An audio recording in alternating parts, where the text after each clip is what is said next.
So you're from Chicago? I'm from Chicago, Southside Inglewood. Grew up on 71st and Yale. Okay. And was it crazy back then? I don't know what y'all think crazy is, because I think the shit that goes on out here is crazy. To me, Fair. it's normal. You know what I'm saying? Right. It's like I know who is where, and man, I have a love affair with Chicago. Right. It's like Chicago is who I am. It Right. made me the way I am. I mean, when we say crazy, it's just basically because there's obviously a lot of high profile rappers, and not necessarily them, but like friends of friends or whoever, like who really have drawn a lot of light to the whole gang war out there and everything. But they always say that it's like way bigger now than it used to be. That it wasn't. It's tremendous now. Now Yeah. it's like, goddamn. You know, you got so many different cliques. I don't even want to say gangs. You got so many different cliques, and it's just like everybody be into it. When I was growing up, I grew up in the 80s and 90s. Right. You know, so it's like I grew up in the era when the guys got into it or they had beef or whatever, they saying get the women and the children in the house. You know what I'm saying? Don't bring that shit around here if the women and kids out here.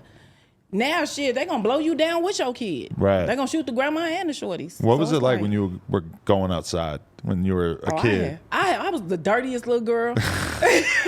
You were poor like that, or No, shit. That's how you know you had fun. When you dirty. Okay. When you a little kid and you go home, you go in the house and you dirty, that's how you know you enjoyed yourself. You know what I'm saying? Where I lived at, it wasn't no grass. Right. It was dirt. You know, I grew up on 71st and Yale. Shit. We ain't had no grass in the yard, so we out there kicking in the dirt, running, playing softball in the little vacant lots. Right. I mean, shit, we chilled. I had a ball. Going to Hamilton Park, going to the swimming pool, meeting up with the different people from the different blocks, Okay. you know? So your childhood was pretty fun overall, even though you were growing up over there? Yeah, shit, that was normal to us. Right. I mean, when you in a certain environment, you become that. So it's not, oh, the Cosby Show did this and I did this. I didn't look up to them people. Right. You know what I'm saying? I looked up to whoever was in my neighborhood. Okay. Those was the heroes to me. For sure. So then you started to get older. What was high school like? I didn't go. You didn't go? You were done by that point? I was selling drugs. I was in the street. At what age did that start to kick off? 14? 14. Well, 12 and a half. How do you get introduced to that? Shit, I grew up around drugs. I mean, you grow up seeing drug dealers all your life. You know what I'm Right. saying? Like I said, those are the people. I didn't grow up around doctors and lawyers. I mean, we had teachers, but the teachers were the teachers. In our head, shit, you supposed to be there, you know? Right. But the people who was doing something in the neighborhood was not those people you seen on TV. It was the drug dealers. So I watched them from an early age, how they used to maneuver the drugs, this, that, and the third. And I always knew, like I always had like a hustler mentality to me. It just is what it is. When I used to sell like, when I was younger, I used to sell like poems and, you know, drawings my little brother used to do, shit like that to get money. So then when my father passed away, my mom was addicted. She was addicted to crack. Really? So my father passed away and I knew like, you can't run over me. You know what I'm saying? So I knew I could run a block. How'd your dad pass away? Cancer. Oof, really? At a relatively young age? No, my dad was old as shit. Hey, Dad. Old. Wow. He was old as shit. Okay. And but was that always a presence in your mom's life, or did you notice No. a period where she got into drugs? When my dad got sick. Like my dad was the only dude my mom had ever been with. Really? So when my dad got sick, you know, it was hurting my mom. It was hurting my mom. And one of my aunties introduced my mom to crack. Wow. It was just to numb her pain. Even though my auntie was doing that shit, she was functioning. She was able to function with it. It just took my mom down. Really? You know what I'm saying? So I had to fend for myself, my brother, and my cousin.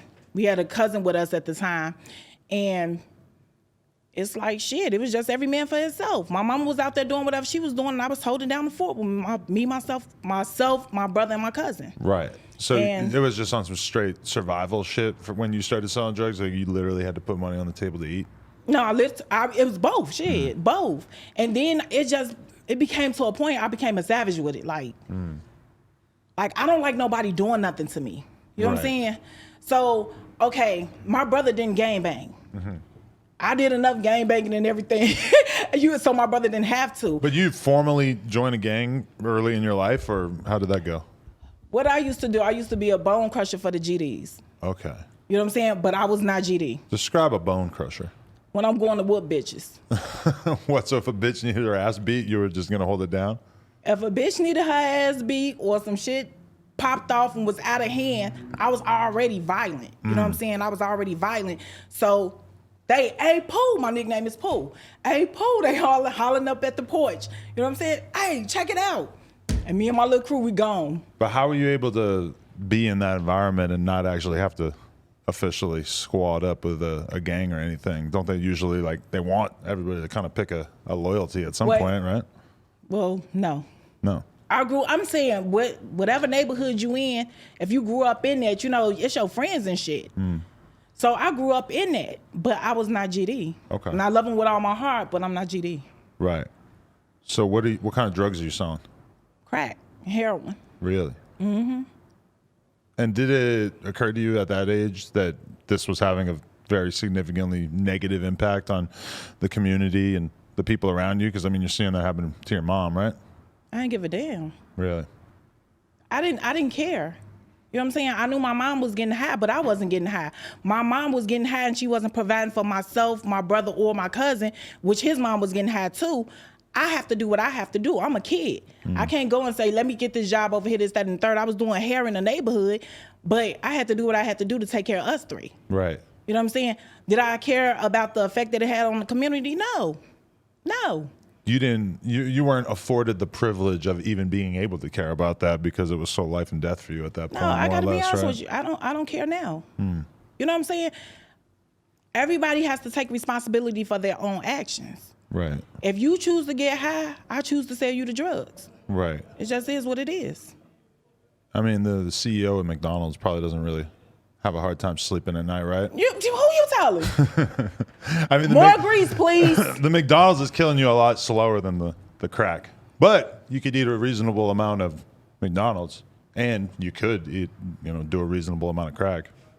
And end up in the same place, right? Right. I mean, we all drink a little alcohol, right? I'm not an alcoholic.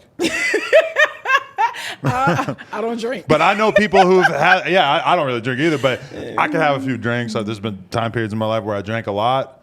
And I mean, I know people whose lives have been ruined. I have good friends whose lives have been completely ruined by alcohol.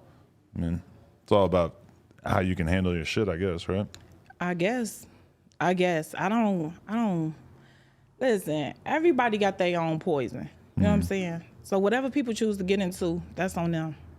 And it's your right to kill yourself, right? Absolutely. Abso-fucking-lutely. Like when you think about like extreme sports, people die all the time skiing or snowboarding or motocross. They die doing what they love. If you die doing what you want to do, that's your fucking business, right? Yep. I mean, crack's an extreme sport, I guess. I just know, like, I be telling people like I don't trust crackheads like that. Hell you know what I'm saying?